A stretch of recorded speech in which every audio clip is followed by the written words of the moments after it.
Bien, vamos a continuar entonces con los signos respiratorios y el día de hoy vamos a avanzar bastante. Me preocupa que no estén los jóvenes, ¿dónde están? ¿Están bailando? Seguimos, ¿no?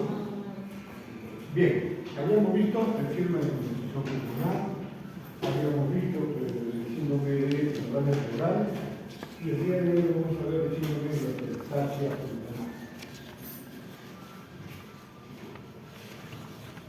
¿Cómo la podemos definir a la atelectasia pulmonar? La definimos como una reducción volumétrica de aire por reabsorción del aire alveolar con la circulación congelada. Es decir, una parte del pulmón comienza a no tener el aire en compartimientos, en principio lo que debe estar en el alveolo, pero todo lo demás se percibe congelado. Entonces, la ausencia de este aire con esta reducción volumétrica va a implicar un colapso pulmonar en donde el aire alveolar ha sido desplazado o ha sido reabsorbido. O sea, si el alveolo que tenía aire, pues ahora no está ese aire porque ha sido reemplazado por algo, o simplemente no han desplazado ese aire porque lo han comprimido o algo está acontecido. Lo cierto entonces es que hay una reducción volumétrica de aire en el espacio alveolar con concentración de resolución y entonces vamos a tener esta imagen fisiológica. Acá es todo el aire que está presente en los pulmones, pero en esta parte de acá no hay aire. Y por lo tanto esa parte de ahí aparece como una zona opaca, producto de este colapso pulmonar. Entonces, se entiende por atelectasia el colapso de una región pulmonar periférica, segmentaria, lobar o de todo un pulmón, de un colapso masivo de uno o ambos campos pulmonares. Pues alguna parte del pulmón está alejado del aire, puede ser una pequeña parte, puede ser un segmento, puede ser un lóbulo, puede ser todo el pulmón. Y por lo tanto ya se puede imaginar cómo va a respirar esa persona, dependiendo de la magnitud del colapso. Y esto va a motivar la imposibilidad para realizar el intercambio gaseoso, que es la función del pulmón.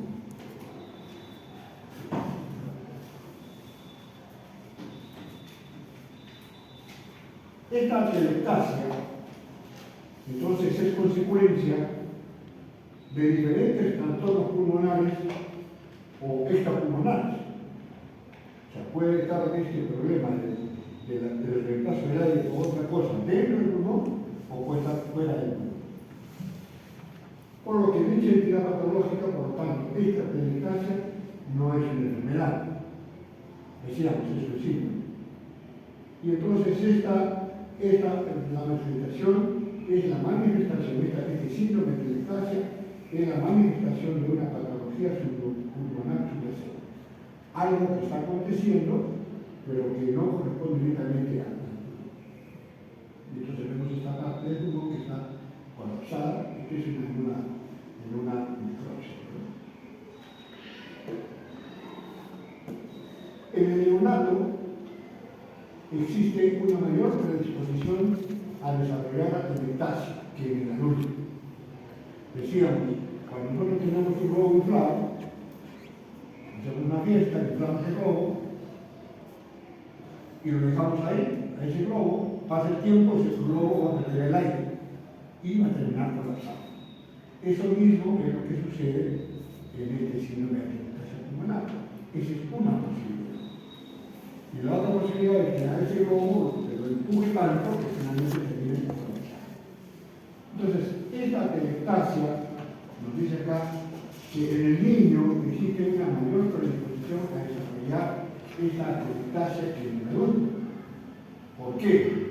Porque las vías aéreas son pequeñas, todavía están en proceso de modulación, hay un menor número de canales de ventilación colateral, o sea, si no hay colaterales, por lo tanto, no hay posibilidad de que haya suplencia cuando se afecte una mancha pulmonar.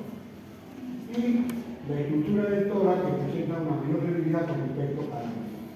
Entonces, encontrar atelectasias en los neonatos no va a ser raro. ¿Por qué? Porque estamos diciendo que en esta edad el ser humano tiene mayor predisposición a desarrollar esta atelectasia que en el adulto por esas circunstancias que estamos hablando. Y por lo tanto, el neonato tiene tendencia a presentar una mayor tendencia al colapso pulmonar, a este síndrome de atelectasia pulmonar.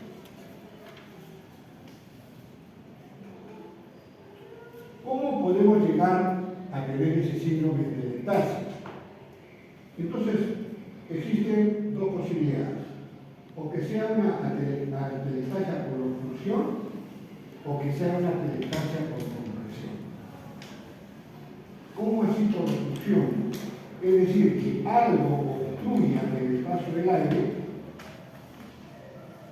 por un obstáculo dentro del lumen del bronquio o por fuera del lumen del bronquio. Si es por dentro, por ejemplo, la presencia de un cuerpo extraño, si una criaturita se le pasa una canica y se va hasta el ataque y dice al bronquio y él queda, pues toda esa parte del pulmón no le va a llegar aire, ni tampoco va a salir. Finalmente, ese pulmón se va a colapsar. Es una atelectasia por obstrucción por un cuerpo extraño. Ese mismo suceso puede producirse por una serie de circunstancias, por secreciones que funcionan como un tapón mucoso que obstruye el paso del aire y por lo tanto se constituye en una atelectasia de carácter intrapulmonar. Igual puede ser por bronquiectasia, presencia de secreciones producto de lesiones bronquiales severas y crónicas, por bronquiolitis, por infecciones a nivel naringotraqueal y facial, por el asma, por postoperatorio de sufrimiento. Varias entonces circunstancias pueden hacer que el lumen del bronquio sea obstruido y por lo tanto condicione la posibilidad de un colapso pulmonar en un segmento y por lo tanto atelectasia. O puede ser una neumonía o una neumonía. Pero también es posible que esta obstrucción no sea intraluminal, o sea, no esté dentro del bronquio, en la luz del bronquio, sino afuera. Y entonces tenemos por producto de adenopatías, por procesos infecciosos, sean agudos, sean crónicos, por malformaciones vasculares que están en el pulmón y que ahora comprimen al bronquio, a la luz del bronquio, y por lo tanto lo colapsan. Lo colapsar no permite entrar ni salir el aire y finalmente el colapso de esa parte del pulmón. Tumores clínicos, malformaciones congénitas, cualquiera de estas causas puede producir atelectasia por obstrucción. Pero también podemos tener atelectasias por compresión, atelectasias agresivas y atelectasias por contracción o cicatrización. Por ejemplo, si a una persona le entra aire al espacio pleural, entonces estamos hablando del neumotor. Entonces, ese aire que está en el espacio pleural va a comprimir al pulmón y lo va a hacer colapsar. Ese pulmón está colapsado y por lo tanto le llamamos una atelectasia pulmonar producto de un proceso compresivo producto de un hemorragia.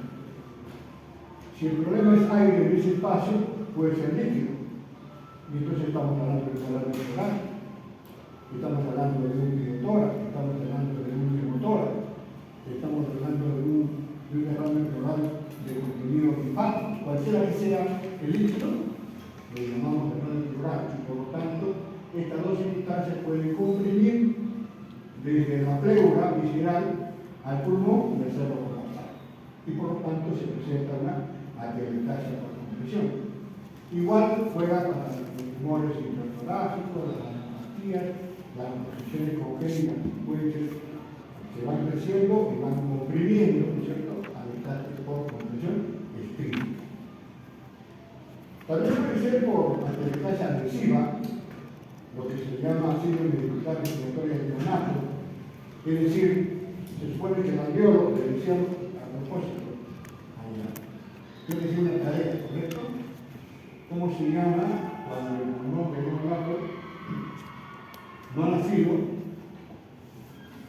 y el neonato ha nacido, y después finalmente muere. Decíamos que le echábamos a un depósito de agua, y el que ha muerto, ha nacido muerto, se hundía. ¿Correcto? Y el que ha nacido vivo, flotaba. Y yo le dije que el vivo es porque se llama eso. Sí, bueno, porque yo le salgo. Ahora levanten la mano por curiosidad, se pueden averiguar.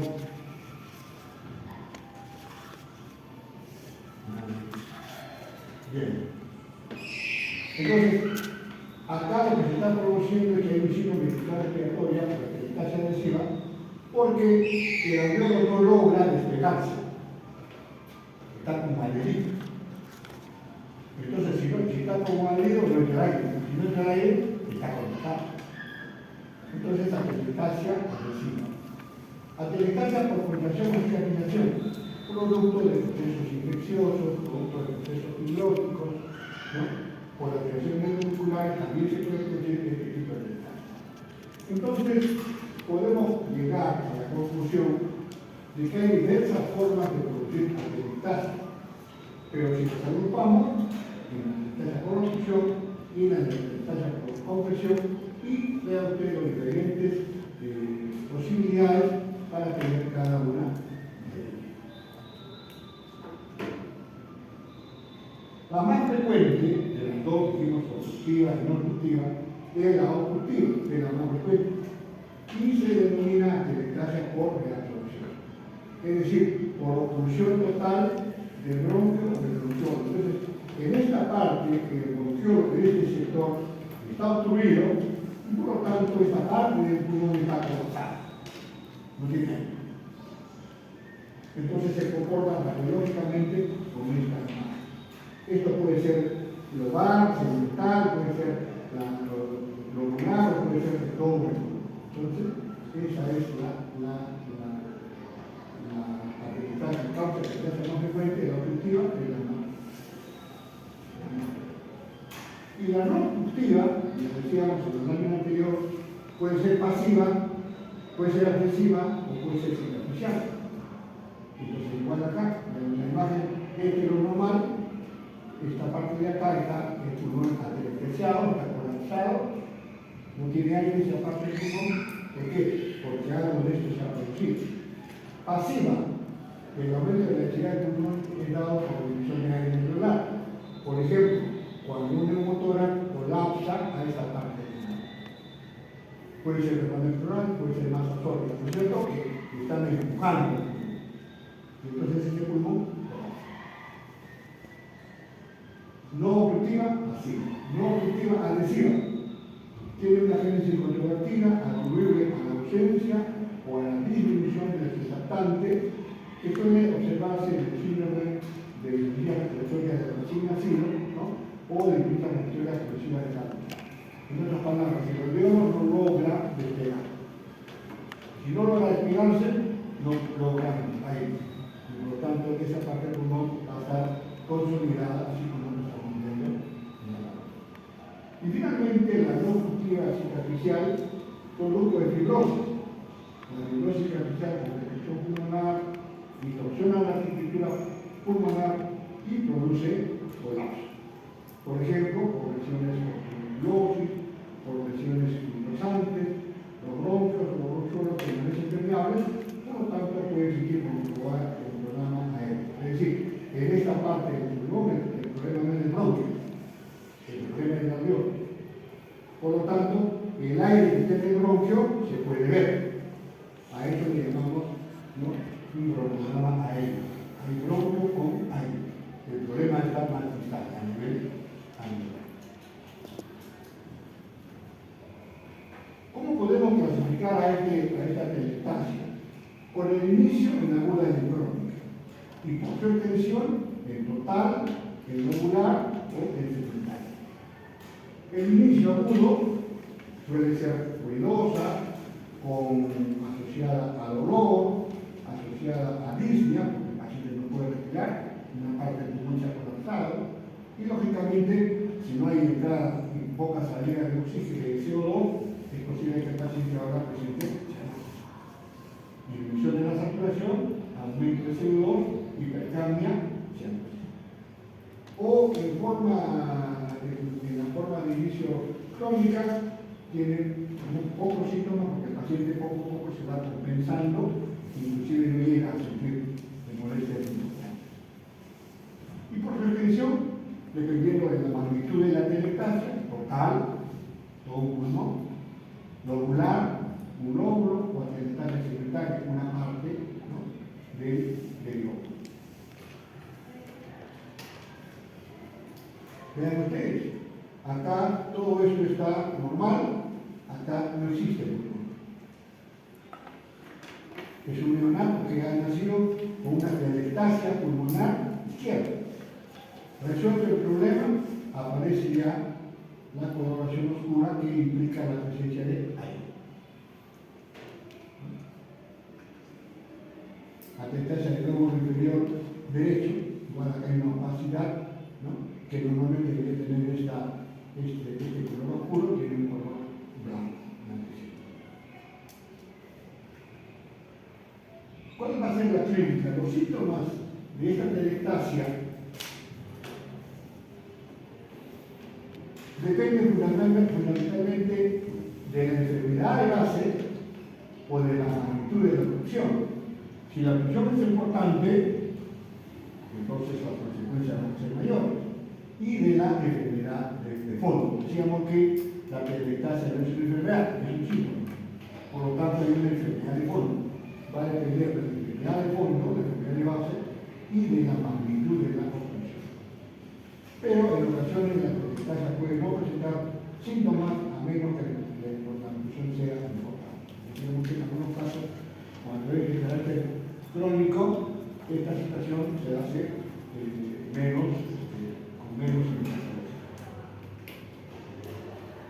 La sintomatología que podemos encontrar es la siguiente en las atelectasias totales y lobulares. Al interrogatorio podemos encontrar, directo o indirecto al interrogatorio, la presencia del paciente con tos, de disnea, de dolor torácico, de estridor, de cianosis, de hemoptisis, en el caso de una complicación de ese tipo, o puede aparecer fiebre cuando, asociado al problema de la atelectasia, hay una sobreinfección secundaria. Finalmente, si esa atelectasia es importante, si todo el pulmón está colapsado, entonces entenderán que es como algo que está jalando al otro lado. Y por eso decimos que va a haber el desplazamiento diastínico y los ritmos cardíacos van a estar desviados hacia el sitio de la atelectasia, hacia la atelectasia masiva. Es decir, si se colapsa este pulmón derecho, va a comenzar a jalar al pulmón izquierdo. Y entonces ahora vamos a encontrar que hay una desviación del ritmo cardíaco. ¿Por qué? Porque han sido desplazados producto de esta atelectasia que ha pegado contra la clase. El diagnóstico debe iniciarse con la restricción de límite completa, frente a qué paciente estamos. Si estamos frente a un neonato que está con un líquido respiratorio y encontramos sintomatología que requiere que es, como se llama, una atelectasia, pues es diferente a que estemos frente a un niño o que estemos frente a un adulto. Y lógicamente, cuál es la historia, con quién estamos, qué cosas ha ido sucediendo, una explosión minuciosa del paciente en la que podemos encontrar disminución del cúmulo vesicular, que la vía está colapsada, que es un cúmulo de si hay no entra la vía, o aumento en la transmisión aérea de forma asimétrica, ¿no? O puede haber precipitantes o puede haber simulantes en un caso de compromiso de carácter económico. Al examen físico, nosotros queremos observar a esta persona que está con atelectasia, lo vemos desde el punto de vista estático, lo vemos desde el punto de vista dinámico. Desde el punto de vista estático, vamos a ver entonces si hay una retracción torácica. Se supone que el pulmón que estaba normal ya no tiene aire, por lo tanto, esa parte de este hemitórax va a estar retraída, porque está con una con menos cantidad de aire que lo normal. Entonces podemos tener una retracción torácica, podemos encontrar disminución de los espacios intercostales, si los espacios intercostales eran así, ahora ya no hay aire aquí adentro, por lo tanto se juntan. Entonces, retracción torácica, disminución de los espacios intercostales, el paciente comienza a poder respirar con músculos accesorios, entonces tenemos virajes intercostales, el paciente aumenta su número de frecuencia respiratoria, entonces tenemos taquimia, la respiración se va a hacer superficial, y cuando lo vemos, porque estamos hablando acá, todo esto desde el punto de vista estático. Si vemos, estamos viendo que hay una respiración superficial y estamos viendo que hay una movilidad disminuida en esta zona, donde está la respiración. Es decir, la expansividad del pulmón ha sido corregida y por lo tanto disminución de la movilidad torácica. Esto podemos encontrar a la palpación. Entonces yo palpo, ¿no es cierto? Pongo mis manos en las bases y hago que el paciente respire. Se supone que un pulmón está colapsado, por lo tanto esta parte de acá no se va a mover. La prestación va a estar disminuida. Disminución de la expansión pulmonar. Le digo que hable, va a haber una disminución de las expresiones vocales o abolición. ¿Por qué? Porque sencillamente ese pulmón está colapsado y está lejos de la pared torácica. O hay una desviación de la tráquea hacia el lado afectado. ¿No? Porque como dice, el lado afectado jala, y entonces la tráquea va a estar desviado hacia ese lado. Entonces, son todas esas cosas, yo decía que son las armas que tenemos para llegar a ese diagnóstico. Infección, palpación, perfusión y acusación. A la perfusión vamos a encontrar matidez en la inhibitora del mismo lado, y ahí tenemos que evaluar cuáles son los límites, cuál es la forma, y hay que ver la perfusión de la columna vertebral, que vamos a tener también de carácter de matidez. O podemos encontrar no tan duro, sino una submatidez, sobre todo cuando hay lesiones pequeñas o cuando hay interposición de tejido pulmonar sano. Como es tejido pulmonar sano, entonces da la seguridad. La presencia del colapso le da la matidez, por lo tanto hay una submatidez. En el otro caso está ausente el aire, por lo tanto matidez.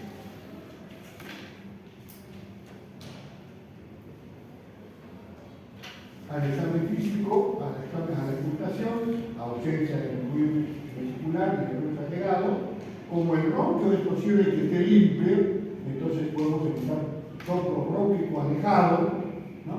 Porque decíamos que el bronquio es posible que esté libre y por lo tanto entra y sale aire, por lo tanto soplo. ¿No? Pero lo que sí es cierto es que en la ocultación de la voz no vamos a encontrar ni broncofonía, ni pictoriloquia, ni pictoriloquia, es propio del síndrome de condensación. Este caso porque está contra retraído. Tenemos esta parte de estasia del lóbulo izquierdo, ¿no? Esta parte del pulmón está colapsado, acá se ve el aire, acá no se ve el aire.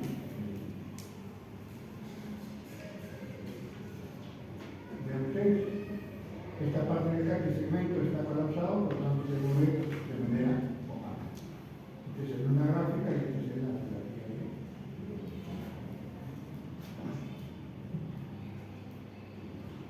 Bien, hay un tema que no está en el síndrome, pero que me parece muy importante que ustedes lo conozcan, ¿no? Porque hemos hablado del síndrome radiocerebral, síndrome de condensación, síndrome de atelectasia, ¿no es cierto? Pero hay un síndrome que está faltando en el síndrome. ¿Qué es eso? Una llanta, otro nombre. Un neumático. ¿Por qué dice neumático? Porque tiene aire. Y neuma viene de un griego. ¿Cuál es griego? Ahí está. El neumático viene del griego rodeado. Al que lo lee bien, le invito a una etapa relativo al.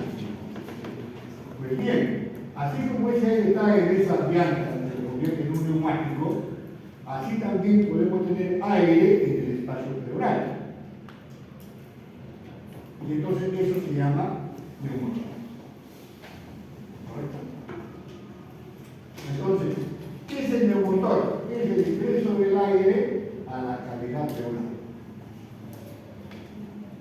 Acá, esta pleura visceral está separada de la vareta. ¿Por qué? Porque hay un espacio donde se mete aire. Por lo tanto, eso se llama neumotor. Aire dentro del espacio pleural. Ingreso del aire a la cavidad pleural por colapso del parénquima. Entonces, esta parte como está colapsando porque está ocupando ese espacio. ¿Cómo podemos tener este signo, esta presencia de aire en el espacio pleural? Puede ser de carácter espontáneo, o sea, de un momento a otro, por esas circunstancias, ¿no? La pleura se ve fraccionada y burbujas de aire entran al espacio pleural.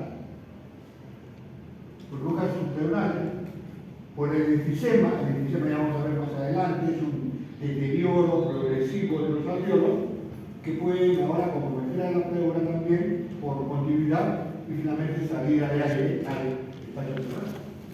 O por problemas de tuberculosis, digamos de carácter crónico, pacientes ya deteriorados, o por el proceso de asma persistente, o porque una parte del pulmón pues se muere, es un infarto.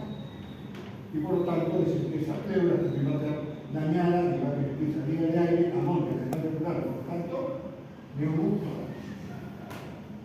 Pero hay otra forma también de cómo puede llegar el aire al espacio pleural, y es por carácter traumático. Por golpes directos sobre todo por heridas punzantes. Una persona le mete un chaletazo, una filuda, perfora la pleura y entra el aire. ¿Por qué? Porque hay una presión negativa, entonces automáticamente el aire va a entrar gozoso al espacio pleural. Entonces, por golpe directo sobre todo por heridas punzantes. O puede ser de manera heterogénea. ¿Cuántos pacientes ahora que sufren de insuficiencia renal no tienen fístula y le ponen un catéter? O está paciente grave y hay que ponerle un catéter, ¿no es cierto?, a nivel subclavicular. Por mala praxis es posible que ahora perforen la pleura y el aire. Por eso estamos hablando de diatogenia. Por funciones de playa, por masaje cardíaco, el paciente comienza a hacer resucitación, no mide y perfora, ¿no es cierto?, la pleura, producto de una costilla rota. Entonces el paciente se sana, el paciente sale con la respiración, sale producto del masaje, pero sale con un neumotor. Bueno, es preferible tenerlo con una fractura pero vivo que limpiecito, sanito, pero muerto. ¿Correcto? O sea, no estamos diciendo que hay que romperle las costillas a la persona, pero en todo caso hay que saber hacer el masaje. Pero así se rompe, pero vive, bueno, por lo menos lo tenemos vivo. Bueno, pero es posible. Por lo tanto, algún masaje cardíaco, digamos, no medido, es posible que nos traiga una estrogenia. Y esa estrogenia se llama un neumotor traumático. O por proceso de toracocentesis, yo le hago una toracocentesis para sacar el contrario de su aire en vez de sacar la presión. Por presión inadecuada del drenaje, por esencia respiratoria mecánica, o el recién nacido. También es posible esta presión. ¿Qué cosa presenta el paciente que tiene aire en el espacio pleural? Estamos hablando del neumotor. Dolor que aumenta con la respiración. Tos persistente, porque decíamos que la pleura tiene receptores de la tos y el paciente comienza a toser. Y lógicamente es disney. ¿Por qué? Porque el pulmón va comenzando a colapsarse y entonces nadie tolera que el pulmón ahora yo comienza a respirar con menos pulmón. A la infección voy a estudiarlo casi médico, voy a ver si el paciente no quiere mover esa área de comunidad del director del derecho, hay cianosis, ¿por qué? Porque está comprometiendo el intercambio gaseoso. Todas esas cosas es posible que yo vea en el paciente que está llegando, ¿no es cierto?, a la emergencia. A la palpación, se supone que estoy poniendo la mano encima del tórax y le digo que hay 33, entre el pulmón y mi mano hay aire, por lo tanto no hay vibración. ¿Correcto? Ausencia de presión vocal o disminución de la presión vocal, disminución de la expansión del pulmón afectado. Le digo que respire, se mueve, se mueve. Y no se mueve porque no hay aire. ¿Por qué? Porque el aire está en la pleura y lo está colapsando. Y a la percusión, lógicamente, que en vez de encontrar este sonido, voy a encontrar un sonido aumentado, porque hay aire en el espacio pulmonar. Por lo tanto, hipersonoridad es más timpanismo, o sea, más sonido que lo normal en el epidural afectado. Entonces, y a la amputación, disminución o abolición de los ruidos respiratorios, o sea, no hay ruido. ¿Por qué? Porque no hay respiración, no hay entrada de aire a los pulmones. ¿Y por qué? Porque está lleno de aire en el espacio pleural. Soplo anfórico, aplicación de la bolsa anfórica, muy alejada, todo eso podemos llevar y le llevo un poco. El pulmón está colapsado y todo el aire que se ha metido en el pulmón, en el espacio pleural derecho. O sea, imagínense la energía respiratoria que tiene este paciente. Porque de un momento a otro comenzaba a respirar con un solo pulmón. Y lo mismo que la pulmón. Hasta tu caso clínico. Joven de 22 años, de acuerdo que dice urgencia, por presentar durante un partido de fútbol, dolor de inicio súbito en el tórax izquierdo y sensación de falta de aire. El paciente indica dolor que aumenta con la respiración profunda, irradiándose al hombro pulmonar, es decir, como un dolor pleurítico, y cuando lo examinamos, lo encontramos al paciente taquicárdico, y cuando lo examinamos el pulmón, lo encontramos disminución de la amplitud torácica con los movimientos respiratorios, o sea, esa parte del pulmón no se mueve. Cuando lo palpamos, no hay vibraciones vocales. Cuando lo percutimos, hay una hiperresonancia. Y cuando lo apuntamos, no hay ruido. ¿Qué será? ¿Qué será?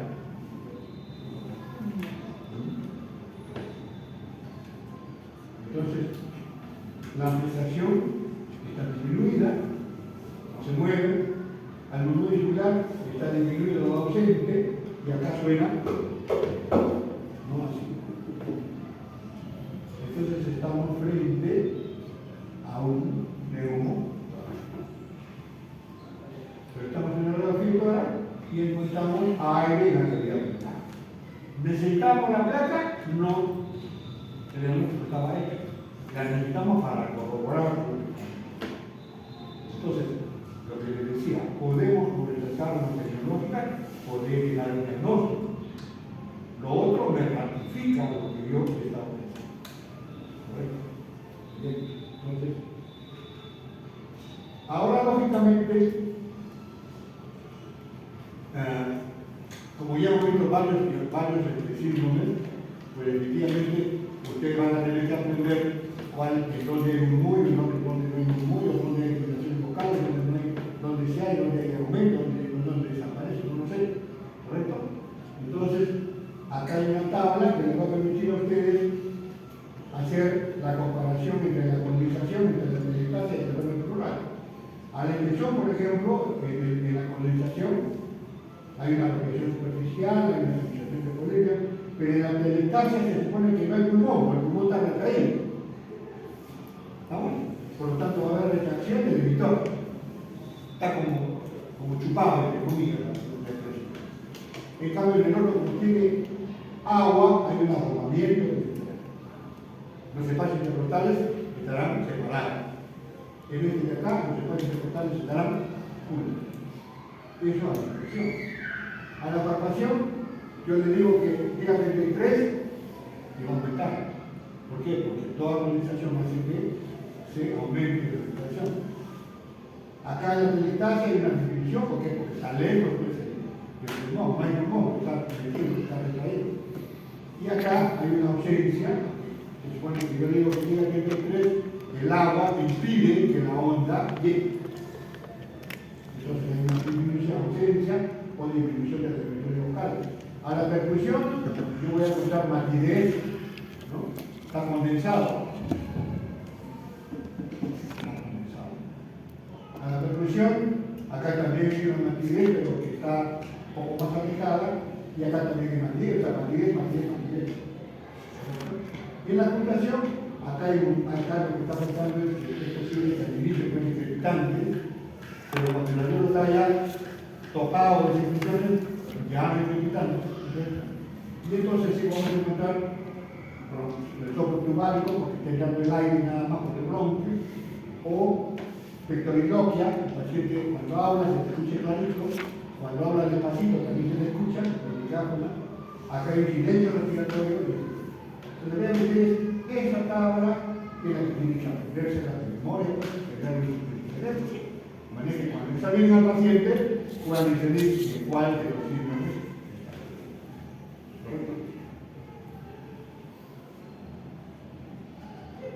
Y hay otro caso clínico, por eso lo vamos a hacer después, porque vamos a seguir avanzando.